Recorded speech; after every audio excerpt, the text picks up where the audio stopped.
I was in my early 20s. I was living in the country in an 1800s house. I had three kids with me. I had went to bed one night and I had a dream. And in this dream, Jesus and I were standing on a sidewalk. To the left of me was this town green, and to the right there were all these little shops. It was a cute, small little town. I saw this lady and this man come out of a shop. She had a skirt on. She was happy. They were talking to each other. Right next to her, I saw this other man who was getting ready to open up his hot dog cart. There were other people there, but for some reason, these three people stuck out the most. While I was standing with Jesus, I noticed that there was this creature hanging onto the lady's dress. There was another one underneath her dress, and then a third on top of her shoulder. The man that was walking with her had a demon, a creature, on his shoulder, and it was whispering in his ear. And the guy who was opening up his hot dog cart had one hanging onto his leg. I noticed that they didn't notice. They couldn't see it. But these demons were just hanging on to them. And at that time, only Jesus and I could see what was going on. Well, Jesus was walking down the street, and I was walking with him, and I noticed these creatures on these people. They were so hideous and terrifying that I actually stopped in my tracks. I didn't want to walk anymore. I didn't want to go near them. But Jesus kept on pushing me along and told me to keep on walking, not to be scared.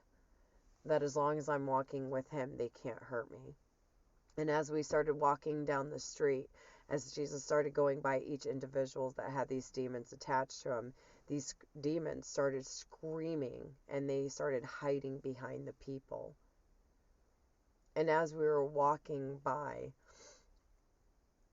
the demons disappeared. They didn't disappear away from the people that they were attached to, but they disappeared from our sight. And Jesus said, as long as I'm walking with him, and as long as I'm in the light, they can't hurt me. 2 weeks after I had that dream, I had put my kids to bed, and I was ready to go to sleep. I'd gotten into bed, just about to go to sleep, when all of a sudden I started hearing banging downstairs in the kitchen. It was so loud, it sounded like somebody was in the kitchen throwing pots and pans around, banging on the wall. It was so terrifying, my heart sank. I was actually shaking. I had to go downstairs to check because I wasn't sure if somebody had broken into the house. I went downstairs. My brother came out of his room. He was staying downstairs in the downstairs bedroom. We went into the kitchen. There was nothing there. Nothing was out of sorts. I went back upstairs, just terrified. As I was going back to sleep, I heard the banging again, and I heard a man say, "Aubrey, stand up and take authority. Rebuke them." And I started crying. I said, "Lord, I can't do it. I'm too scared." I ended up putting the covers over my head and I went to sleep. The next day, I put my kids to bed. I got into bed myself, and the same thing happened. This time it was even louder. It sounded like there were multiple people downstairs in the kitchen throwing things, banging on things. It sounded like people were banging on the wall, throwing stuff all over. It sounded like somebody went into the refrigerator and it was just trashing the kitchen. I started crying again. I was shaking. I was terrified. I heard my brother get up because he was in the bedroom downstairs. I went downstairs because he was down there, so I wasn't so scared to go by myself. We went into the kitchen and there was nothing there. My brother went back into his room, packed his bags, and he left. He literally left. It was practically around 10:30, 11 o'clock, almost the middle of the night, and just took off. He was so terrified. He said he couldn't handle this and left. I went back upstairs to go to sleep, and I heard the banging again. I put the covers over my head and just started crying and praying, and I heard a man's voice say, "Aubrey, stand up and take authority. Rebuke them." And as I heard that, I just started crying. I said, "God, I can't. I just can't do it. I'm terrified. I'm so scared. I can't do it." So eventually, I think I cried myself to sleep that night. The next day, I was almost terrified to go to sleep. I had a feeling I knew it was going to happen again. I put the kids to sleep. I had kept the lights on because I was so scared. I actually had a nightlight on in my room. And all of a sudden, same thing happened. I hear banging downstairs in the kitchen. It sounds like somebody's tearing the whole kitchen apart. But this time, I hear it now moving in the dining room.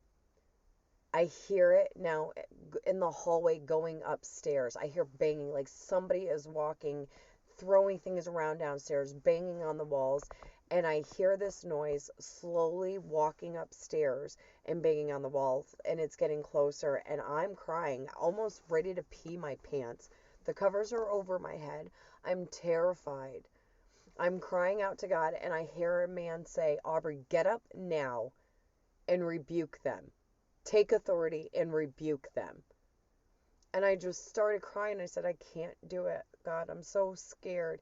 He said, stand up and rebuke him. As long as you're walking with me, they can't hurt you.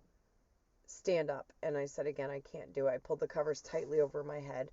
I'm hysterically crying at this time. And for the third time, I heard this man, as if he was standing right next to me, say, Aubrey, stand up right now and take authority. And so I stood up. And the words that came out of my mouth were nothing. All I could say, all I could mouth was Jesus. Then all I could whisper was Jesus. And as I started whispering Jesus' name, I noticed my voice started getting louder and louder and louder until at the top of my lungs, I yelled in that house and I screamed, in the Jesus name, I rebuke you. And I command you to leave my house right now. And I said it with such authority. All the noise stopped. All the banging stopped. And it never happened again. And that was God's lesson to me that night, was to take authority. Because if I'm walking with him, no one could hurt me.